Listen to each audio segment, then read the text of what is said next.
দেখতে পাচ্ছেন আমাদের যোগীহুদা টু জলিলপুর সাঁকো পার হয়ে আমাদের যেই কাঁচা রাস্তাটি আছে, সবচেয়ে কষ্টকর আমাদের এই কাঁচা রাস্তা পার হওয়া। দেখেন যে কি কাদা এখানে, মানে এত মানুষ যাতায়াত করে যে মাটি আর মাটি না, সব কাদা হয়ে গেছে, ধান চাষ করার মতো অবস্থা।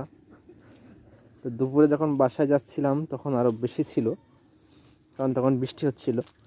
মানে স্লিপ কাটারও একটা রিস্ক আছে পড়ে যাওয়ার। আর পানি তো দেখতেই পাচ্ছেন, নিচে যেই কলা বাগানটি আছে ওটাই পানি উঠে গেছে, মনে হয় মাজা পানি হবে। তো বৃষ্টি একটা অবস্থা, আসতে যাইতে পা ধোয়া লাগে বারবারে।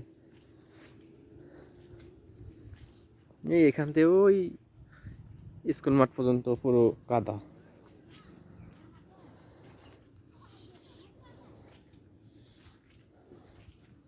বৃষ্টি একটা অবস্থা দেখেন, মানে যে সে এর উপর দিয়ে হাঁটবে না, ঠিক আছে? যারা শহরের মানুষ তারা এগুলো দেখলেই বলবে না আমি রাস্তায় যাবো না, ঠিক আছে? অথচ আমাদের এইগুলোর উপর দিয়ে যাতায়াত করতে হয়, কিছু করার নাই।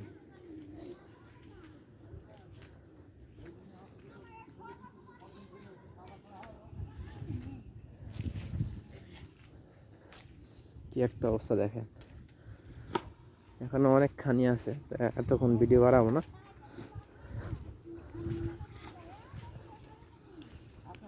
দেখেন এই জায়গাটা দেখেন, মানুষ যাবে,